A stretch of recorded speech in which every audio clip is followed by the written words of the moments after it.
पहले हमने कराची में बारिश हुई और सूरत हाल बताई कि शहर डूब चुका है तकरीबन। वजह ये थी कि ये गुजर नाला, औरंगी नाला, ये महमूदाबाद नाला साफ़ ना करने की वजह से नहीं, बल्कि शहर के जो 500 से ज़्यादा नाले थे उनको साफ़ नहीं किया गया और उसके बाद फिर शहर जो है वो डूब गया और जो सड़कें थी वो नदी नाले का मंजर पेश कर रही थी। गुजर नाले पर मैं मौजूद हूँ, आप देख सकते हैं कि ये नाला भी साफ़ नहीं हुआ, उसके बावजूद पानी का फ़्लो बड़ा तेज़ी से जा रहा है, पानी बह रहा है। और अगर पहले कचरा निकाल लिया जाता तो शायद यहाँ के घर जो कि हज़ारों मकीन जो हैं वो बेघर हो चुके हैं, शायद ना हो पाते। सबसे बड़ी और अहम बात ये थी कि जो सिंध हाई कोर्ट ने जो KMC DMC कच्ची आबादी के ताकतवर तरीन अफसरान को, महकमा बल्दियात के अफसरान को जो तौहीन अदालत का नोटिस जारी किया और उनको ज़ाती हैसियत से तलब किया है। कुछ दिन पहले भी मैंने आपको बताया था कि उस लोकेशन पर भी जाऊँगा जो अदालत का हुक्म इम्तना था, अदालत ने मस्मार करने से रोका था। जब तक इस मामले में केस वाज़े नहीं हो जाता उसके बावजूद घर आकर तोड़ दिए गए। वो घर दिखाने के लिए मैं ख़ास तौर पर आया हूँ यहाँ पर कबाइल कॉलोनी एफबीरिया ब्लॉक 11 में। ये वो घर हैं और घर के मालिक भी मेरे साथ मौजूद हैं। आप अदालत में काफ़ी अर्से से चक्कर लगा रहे हैं, अदालत ने आपको स्टे भी दिया था, घर आपका टूट चुका है, तो क्या सूरत हाल थी, कितना नक्शे में क्लियर था और कितना कटिंग में आ रहा था और उसके बाद फिर तोड़ा गया, एक नहीं सुनी गई, तो क्या वजह थी सारी? जी, ये असल में ये लोग आए, मैंने स्टे लिया हुआ था, पक्का स्टे लिया था। एक दफ़ा आए थे, हमने इनको वापस कर दिया था। फिर बशीर सदी के साथ आए और उन्होंने कहा कि भाई ये हम तोड़ेंगे। मैंने उनको बताया, मैंने कहा भाई स्टे है, आप अदालत की तौहीन ना करें, स्टे है 31 अगस्त को आप आ जाएँ। ये 25 या 26 को आए थे, तो इन्होंने 31 का इंतज़ार नहीं किया। वो कहा कि भाई नहीं, हम ये तोड़ के जाएंगे, आप जाएँ, कंटेम्प्ट ऑफ कोर्ट करें। हमने कहा ठीक है, हम कर लेते हैं। फिर उसके बाद जो है जो निशान लगाया हुआ था इन्होंने उससे ज़्यादा तोड़ा, क्योंकि वो जो निशान लगा था वो देखें, अब कैमरे में दिखाएं, ये तोड़ रहे थे। जब इन्होंने तोड़ा मैंने फ़ौरन तस्वीर खींच ली, ये निशान लगाया था। एक शॉप पूरी बच रही थी, इसके अलावा वो जो इलाका है उस तरफ वो गली आ रही थी, वो गली भी इन्होंने इसके अंदर ले ली। फिर वो आए WFO वाले, उन्होंने कहा कि भाई ओके का वो देखें निशान दिखाएं, वो ओके का निशान लगाया हुआ कि इनकी सीध में आपकी जगह आ रही है। ये दीवार खड़ी हुई है दुकान की, तो ये दुकान बच रही थी, तो उन्होंने सारे का सारा टसल में गिरा दिया। और असल में जो WFO वालों ने पहले आए थे शुरू में 2013 में मेरी जगह इन्होंने गिराई थी, बग़ैर वजह बताए, बग़ैर किसी चीज़ से, तो तोड़ के चले गए थे। और फिर उसके बाद जो है फिर हमने केस किया 2015 में जब केस किया तो इन्होंने जो है ना 2015 में बल्कि आए थे, उन्होंने तोड़ा, एक हिस्सा तोड़े 45 स्क्वायर यार्ड। ये दिखा सकते हैं कैमरे में, ये देखें, ये उनकी रिपोर्ट है WFO वाली की। ये 45 स्क्वायर यार्ड जो है ना, इन्होंने यहाँ से एक्सेस डिफेंसिव बेड लीज, ये इन्होंने जो है ना 45 स्क्वायर यार्ड जो है ना हमारा हिस्सा ले लिया, तोड़ दिया। तो उसके बाद जो है फिर लेने के बाद अभी फिर आए, फिर 2016 में हम केस जीत गए थे, ये इन्होंने लिख दिया WFO वाले ने। उसके बाद फिर जब ही आए और ये तोड़ दिया पूरा मुकम्मल। पहले 2013 में पूरा डिमोलिश किया, वो नुकसान दिया, अभी 2021 में दोबारा तोड़ा। कितना फुट घर था और ये आपको पता नहीं था कि नाले के ऊपर है और लीज नहीं, वो WFO वाला ने डिक्लेयर कर दिया कि नाले पे नहीं है, 120 फुट तक नहीं है। हालांकि कागजात में लिखा हुआ है 60 फुट नाला, इनके हाथ का लिखा हुआ है। हम ये नहीं कि हम जो है ना हमने लिखा हुआ है, इनका लिखा हुआ है 60 फुट नाला। इन्होंने कहा कि नहीं, ये 120 फुट नाला है। ठीक है, तो 120 फुट जब उन्होंने देखा, जब उनको बुलाया गया कि सर्वर पाकिस्तान वालों को बुलाओ, इनके कहने पे बुलाया गया और इन्होंने करवाया सर्वे। तो सर्वे वाले ने कहा कि 120 फुट तक ये लोग नाले पे नहीं है, दूर है नाले से 120 फुट तक। यानी कि 120 की अगर कटिंग हो जाती है उसके बावजूद भी आपका घर उसके बावजूद भी बच रहा था, उसके बावजूद भी वो भी बच रहा था जो 45 स्क्वायर यार्ड उन्होंने ज़्यादा काटा है। ठीक है, तो इन्होंने मेरे साथ बहुत ज़्यादती की, बहुत जुल्म किया। तो हम तो अदालत से ही इस्तदाद करते हैं, हमें इंसाफ दिलाया जाए। वो सारे घरों को इन्होंने तोड़ा, सब ने। अच्छा, ये पीछे जितनी भी घर टूटे हुए और मस्जिद का एक हिस्सा वो भी लीज जगह थी? हाँ, ये सारी लीज है, ये सब का सर्वे हुआ था, एक साथ हुआ था, 6-7-8 घर हैं। ठीक है, और मस्जिद भी है इसके साथ, ज़ाहिर बात जब सीध में ये भी आ रहे हैं। जी जी। तो सारे का सर्वे हो गया, क्लियर हो गया था। इसके बावजूद इन्होंने हमारे साथ ज्यादती की और ये जगह तोड़ दी। ठीक है, चलिए आगे चल के मज़ीद दिखाते हैं। ये कचरे का पहाड़ नज़र आ रहा होगा, ये पहाड़ एक दिन नहीं लगा। अगर ये KMC DMC और जितने भी इदारे हैं, अगर ये कचरा इस तरह उठाते तो शायद ये ना शहर डूबता और ना ही लोगों को अजियत होती और जो लीज़ मकान आते हैं वो भी मसमार ना होते। और इस तरह अगर गुजर नाले के ऊपर सीध में देखें तो कचरा भी पड़ा और हमेशा यही करते हैं। जब भी अदालत की जानिब से हुक्म आता था, वैसे ख़ुद तो ये काम करते नहीं अपनी मर्ज़ी से, तनख्वाहें लेते हैं, पेंशन भी लेते हैं, रिटायर हो जाते हैं, इनके बच्चे भी लंदन और अमेरिका में पढ़ते हैं, तो उसके बाद फिर ये खुद से साफ़ नहीं करते और इसी तरह कचरे के अंबार लगते हैं। जब बारिश होती है या मिट्टी और हवा के साथ फिर ये कचरा सारा नदी के अंदर चला जाता है, जिसकी वजह से नदी जो है वो भर जाती है और उसके बाद फिर शहरियों को अजियत से गुजरना पड़ता है। अब ये पानी का फ्लो जिस तरह देख रहे हैं पूरी एक जा रहा है, शायद अगर ये नाले की सफाई बर वक्त हो जाती तो शायद ये इस तरह का जो हज़ारों लोग बेघर हुए हैं उनको अजियत से ना गुजरना पड़ता। आगे जो मज़ीद घर तोड़े हैं जिनके ऊपर हुक्म इम्तना था, हम कोई जो तजावज़ात वाले उनकी हिमायत नहीं कर रहे, लेकिन जो हकीकत बात अदालतों में आई है, अदालतों से डिक्लेयर हो चुकी है, वो आपको वाज़े करने की कोशिश कर रहे हैं कि इनके साथ जो कुछ हुआ, जो हज़ारों लाखों रुपए लगाने के बावजूद भी अब अदालतों के चक्कर काट रहे हैं। अब इनको कब इंसाफ मिलेगा? अदालतों की सूरत हाल हम खुद भी देखते हैं कि 2 लाख से ज़्यादा मुकदमात सिंध की अदालतों में ज़ेर समात हैं। अब इनको कब इंसाफ मिलता है वो वहाँ से भी रिपोर्ट करेंगे। बाकी जो मुतासरीन हैं कुछ उनसे भी बातें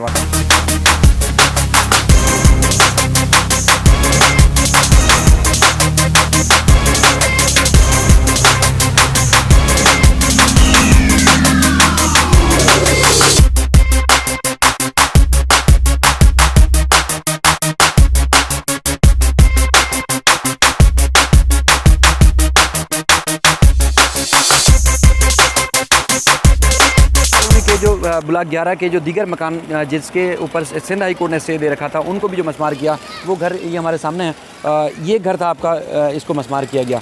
अब कौन सी ऐसी टीम थी जो अदालतों के हुक्म को नहीं मान रही थी और आई और घर तोड़ दिया? हालांकि अदालत ने रोका था, फैसला हो जाता, बाद में तोड़ देता अगर टूटना था। ये 26 अगस्त की बात है। सुबह के टाइम में हमें पता चला कि मशीन्स वगैरह लेकर आए थे। हम तो ये समझ रहे थे कि हाई कोर्ट ने स्टे ऑर्डर दिया है तो हाई कोर्ट का ऑर्डर होता है, लेकिन जब यहाँ पर पहुँचे तो बशीर सिद्दीकी साहब था। मैं खुद बजाते खुद मैं उसके सामने गया। मैंने कहा सर, मैंने उससे रिक्वेस्ट की, मैंने सर 31 अगस्त तक स्टे ऑर्डर है हाई कोर्ट का। तो पुलिस रेंजर्स को भी बुलाया था और सिटी वार्डन्स को भी आए थे, 500, 550, 600 लोगों के साथ, नफरी के साथ। डायरेक्ट मुझसे कह रहे हैं कि मैं हाई कोर्ट को नहीं मानता।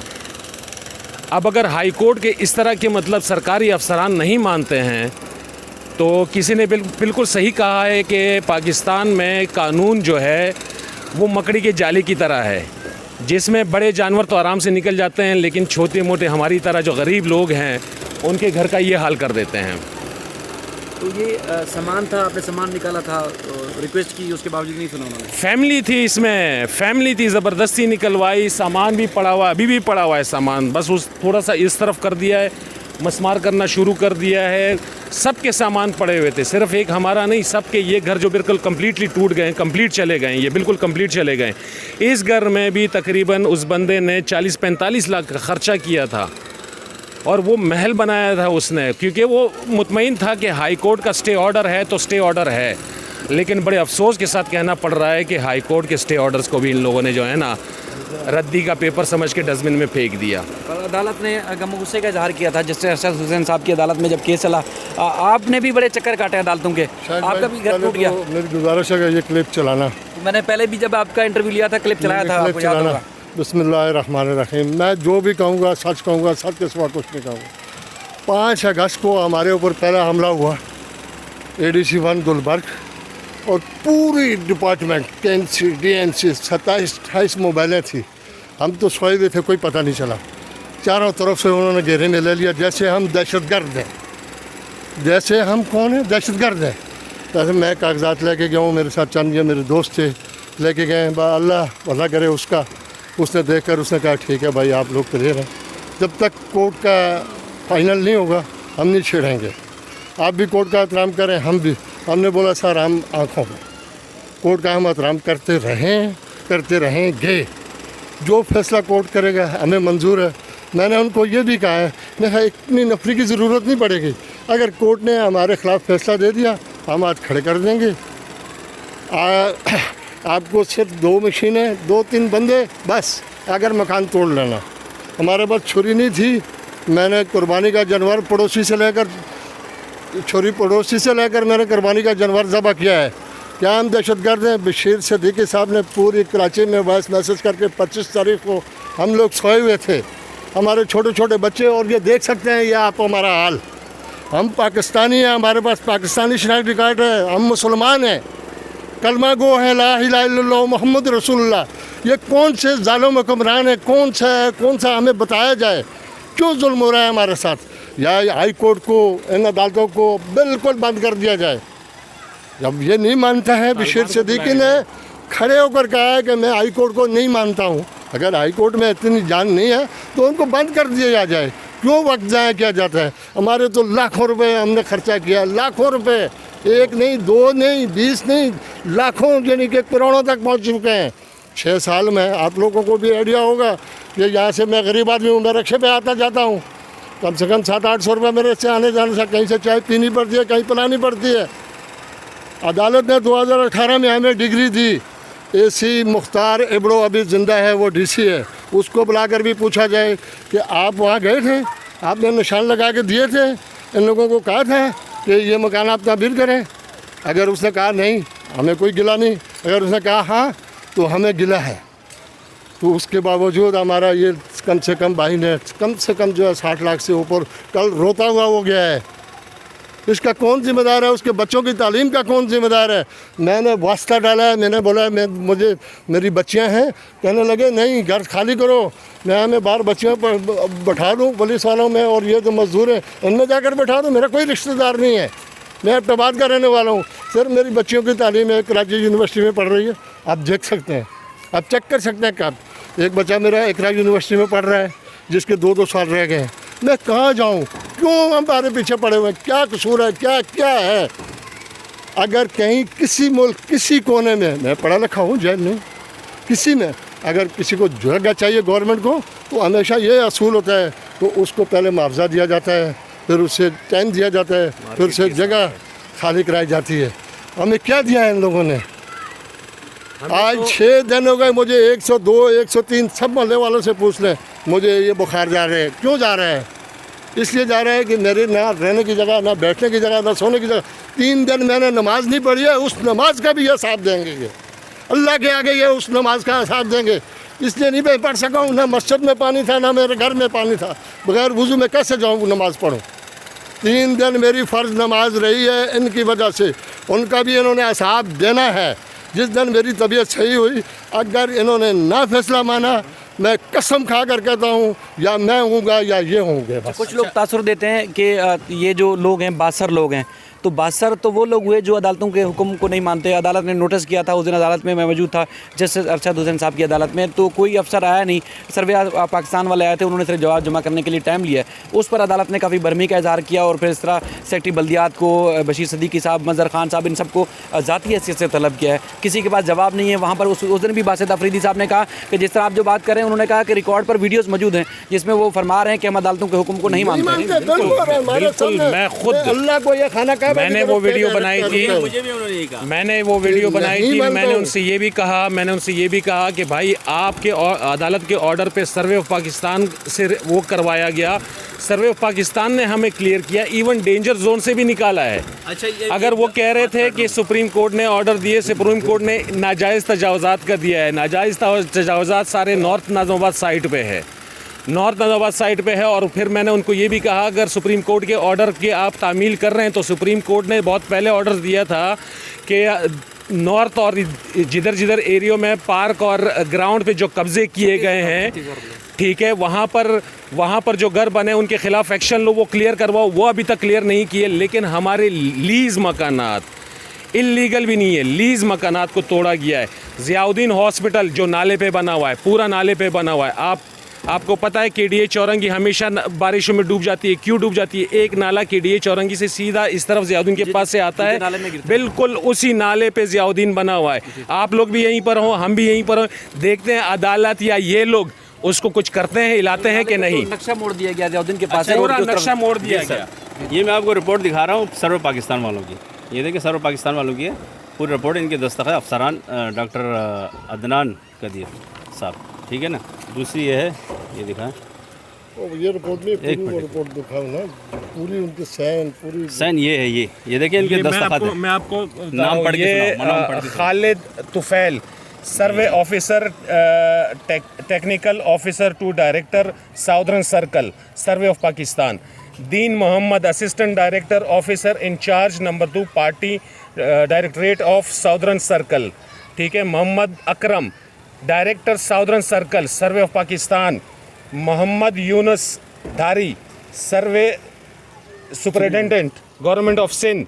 Doctor Mohammad Aslam Bhutto, assistant professor department of civil engineering NAD university, Malik Shakeel Younus acting registrar superintendent tribunal anti encroachment coordination officer, और ये doctor Adnan Qadir professor department urban and infrastructure engineering NAD university. ये सब इनके ये ऑर्डर्स हैं, ये दस्तखत हुए हैं। इन लोगों ने हमें क्लियर किया है। फिर उसके बावजूद भी इवन जब हम उनसे गुजारिश कर रहे थे कि भैया हाई कोर्ट के ऑर्डर है, हाई कोर्ट का तो मतलब पता नहीं क्या उसकी कोई उनके सामने तो कोई वैल्यू नहीं रही। यानी हम लोग भी अब देखते हैं अगर हाई कोर्ट कुछ नहीं करती तो हमारा भी जो है ना यकीन और ईमान ख़त्म हो जाएगा। हाई कोर्ट में से, पाकिस्तान के कानून में से यकीन ख़त्म हो जाएगा। ये अदालत ने जो दस्तावेज़ात देखी थी, अभी जो बता रहे थे सारी, वो दस्तावेज़ात देखने के बाद फिर हुक्म इम्तना जारी किया था। उसके बाद जब दोबारा ये टेकअप हुआ था केस, तो उस दौरान भी सारे सर्वे ऑफ पाकिस्तान और दीगर इदारों की रिपोर्ट पेश होने के बाद ही अदालत ने ये हुक्म जारी किया है। अब देखते हैं अदालत जो भी फैसला करती है। जैसे अरशद हुसैन साहब की अदालत में ये केस फिर टेकअप होगा, उस वक्त भी आपको रिपोर्ट करेंगे। आज चूँकि एक छुट्टी का दिन भी है, लॉकडाउन है, उसके बावजूद सामने घर मस्मार हो रहे हैं, और मज़ीद इस सिलसिले में जो भी होगी वो आपको अपडेट करते रहेंगे।